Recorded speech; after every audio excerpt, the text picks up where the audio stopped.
Salut tout le monde et bienvenue dans cette nouvelle vidéo, toujours dans ma série sur MongoDB et Flask. Donc aujourd'hui nous sommes à notre 10e vidéo. Dans cette vidéo nous allons ajouter de nouveaux articles. Donc comme vous le savez dans la vidéo précédente, on a affiché l'ensemble des articles qui étaient présents dans notre base de données.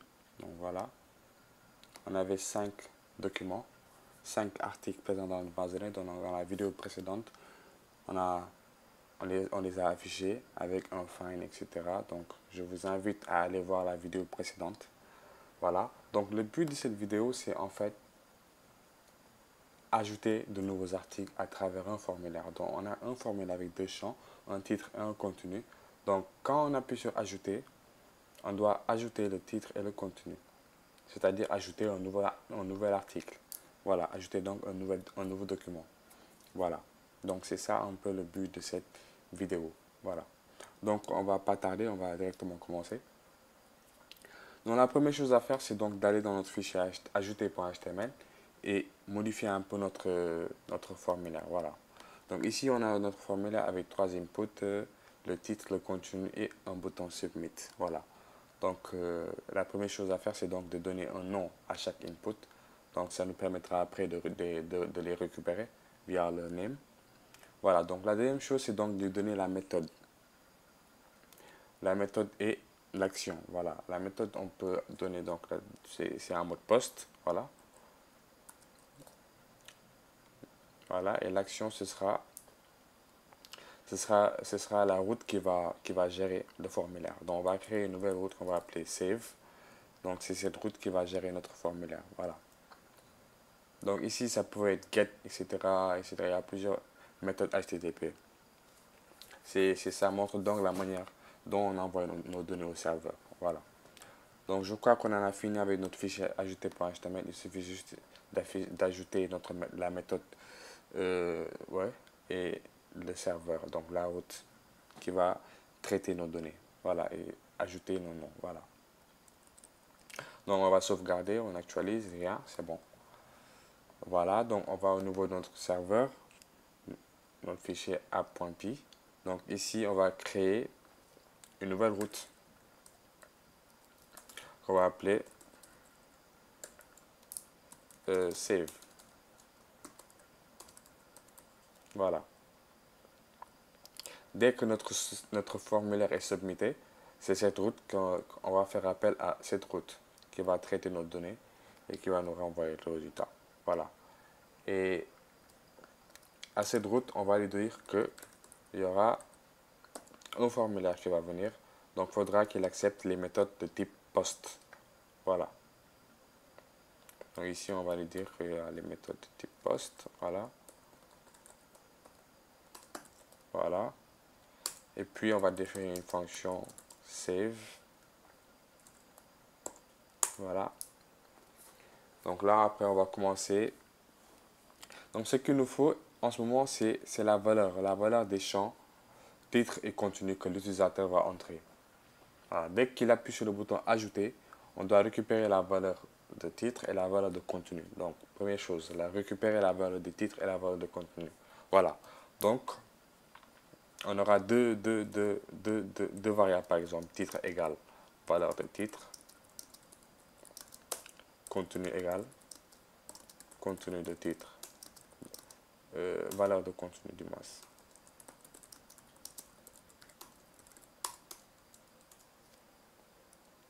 Voilà. Donc, mais comment récupérer la valeur de titre et la valeur de contenu? Donc, c'est là qu'agit request, qu'on va importer d'ailleurs. Donc, request va nous permettre de récupérer la valeur des champs passés, des champs de notre formulaire. Voilà, donc il est très intéressant et très facile à utiliser. On va juste faire un coup de request.form. Et form, c'est un tableau qui va prendre le nom du champ en question. Vous vous rappelez de notre champ, on avait donné le nom, titre et contenu. Voilà.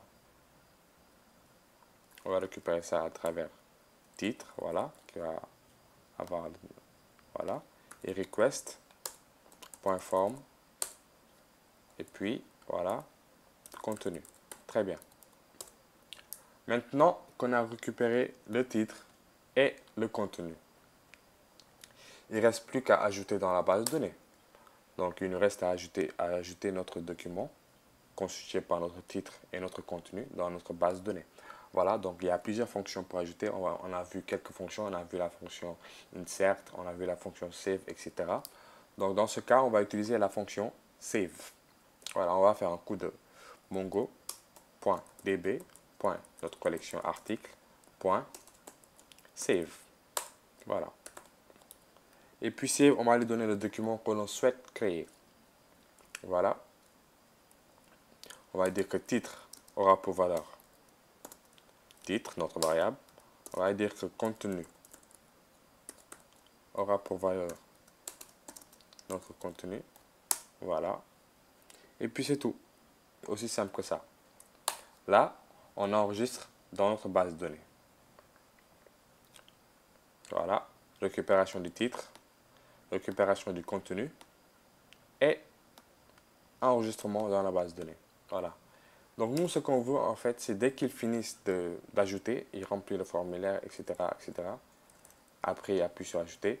Je veux que quand il finit d'ajouter et qu'il ajoute, on le redirige directement au niveau de la page d'accueil, au niveau de cette route slash. Voilà. Donc on va utiliser une fonction qu'on appelle redirect, qu'on va importer aussi. Redirect. Voilà. Donc, redirect va nous permettre de retourner à la page d'accueil. On va faire un coup de retour de redirect.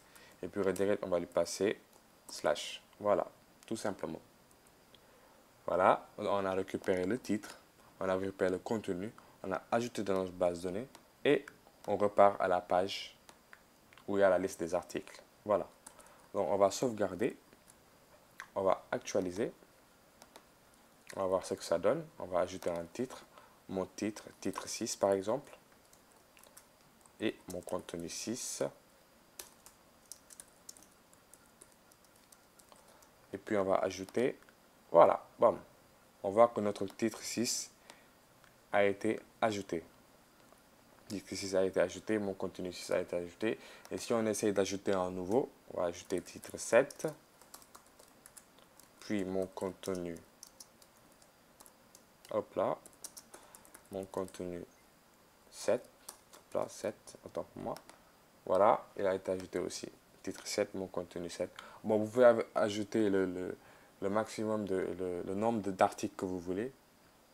C'est à vous de voir. Donc voilà, là on a montré un peu comment on ajoute très facilement dans une base de données avec la méthode save. On pourrait même utiliser la méthode insert. Insert one, c'est la même chose. Je peux vous montrer que ça marche. On le fait avec insert. Voilà. On sauvegarde, on actualise.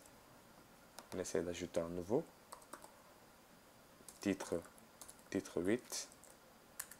Mon contenu 8 pour voir. On ajoute, voilà, même chose.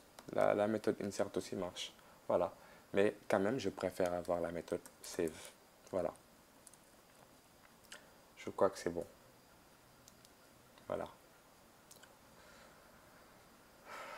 Donc, si vous voulez, vous pouvez retrouver toutes mes vidéos dans mon blog cdbdev.github.io/cdbblog. Je mettrai le lien dans la description.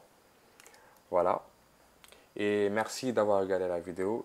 N'oubliez pas de vous inscrire. Merci.